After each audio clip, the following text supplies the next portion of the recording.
Monday, so it is around noon because I only have one class today. All of my regular classes are canceled, but my professional development class is not. So I am heading to school for this one class, and then I'm coming back and doing homework. And I'm back home already. It is a little after 1. So I went to campus for an hour for my, they call it PDC, Professional Development Course. I don't know what the C's for.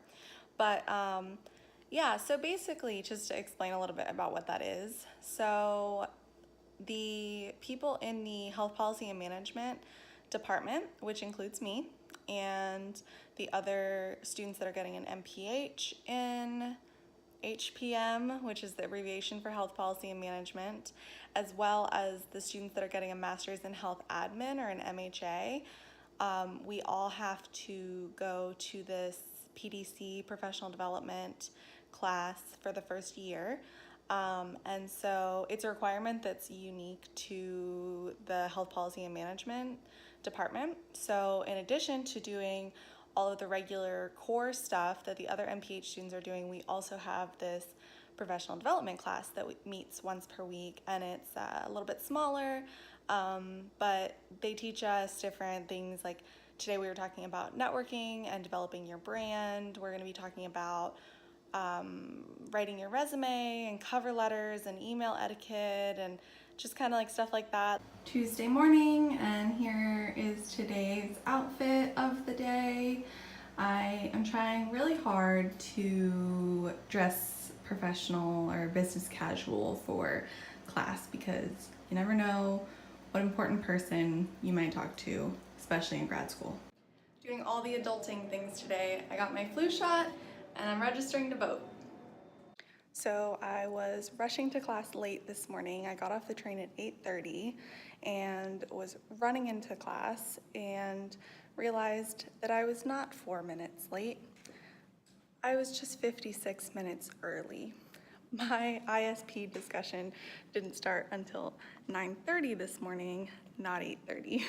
But this was my week to bring breakfast, so at least everyone will have fruit.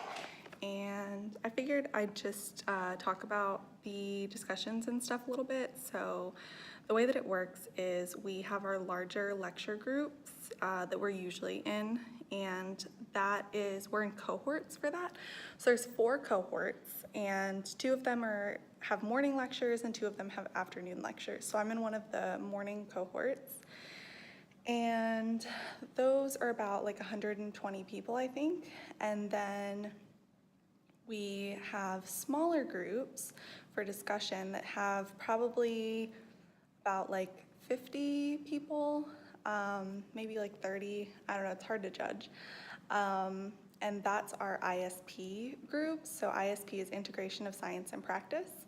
And so we read case studies and then we talk about them in our ISP discussions. And we have we have ISPs for a couple different classes. Well, we have discussions for a couple different classes, and for those discussions, we're in the same group as with the people in our ISP. But then we also have a totally separate class that's the ISP class. So we were in our ISP groups for foundations discussion, but our foundations studio ended. So we no longer meet for that, but we're also in our ISP groups for our global and developmental health class, as well as our research methods and applications class.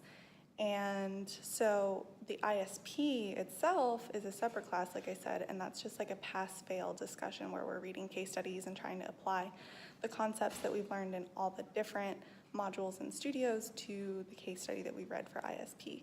So yeah, that's how this works, and that's what we're doing here this morning. She said to try it. Okay, last time I had an international roommate my freshman year, and she used to give me all these all these little treats and snacks and things. And one time she gave me a chocolate-covered egg yolk. I guess we're not leaving.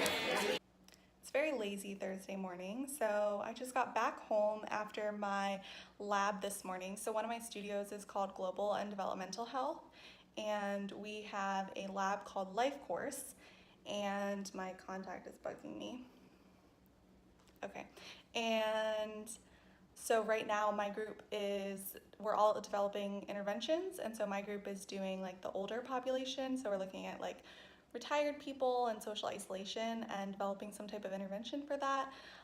So I just came back from that lab because I left my laptop at home this morning, so I had to come all the way back home to grab my laptop, and I'm missing my quant lecture, but my quant homework is due tomorrow morning, so it's more important that I have my laptop to do that than it is to go to lecture, because all of our lectures are recorded, so we can watch them back later if we want.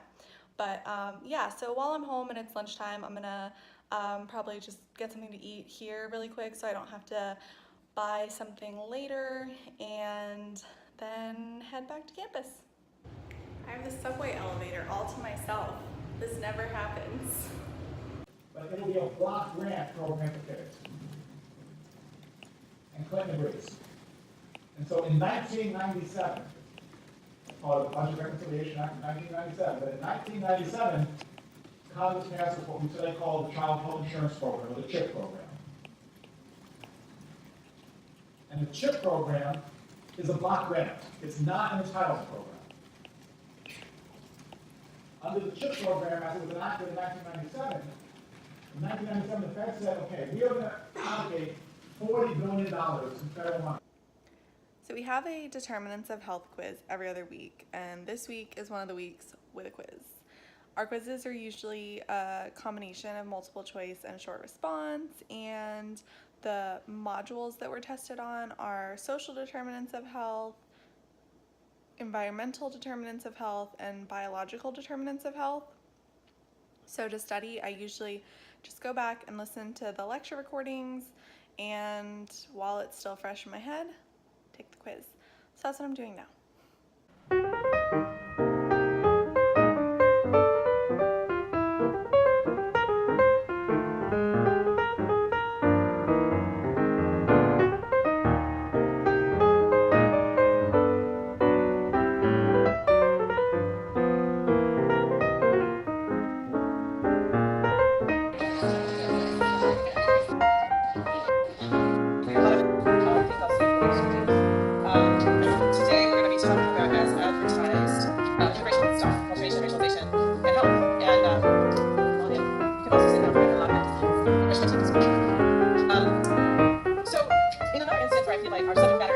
You can imagine how that is informing my thinking about the next session that I lead, which is on gender. Immigration events, dramatic and often really quite tragic events involving the mass movements of people have been quite present in the news and dramatic in the past years. Before people into this country, really prior to this case, going all the way back to 2014 or prior, keeping men with Asian unaccompanied minors coming to the U.S. and violence. And then, of course, the people in mass fleeing ethnic persecution and cleansing, coming from refugees who are extremely unprivileged immigration from the Asia Pacific region. That was a very intentional aspect of it, because these immigrants being non-white, not totally eligible for naturalization at the time, for Naturalization Act of 1790, and there was a lot of xenophobic fear about the so-called yellow peril. So quotas put in place to cap immigration from certain countries. And then what we have in the fourth. So I emailed in my quant homework this morning and didn't go to my quant lab. And now I'm leaving to meet with my faculty mentor for the first time. So that's gonna be nice, and that's also why I'm all dressed up. But yeah, so should be a nice and easy Friday.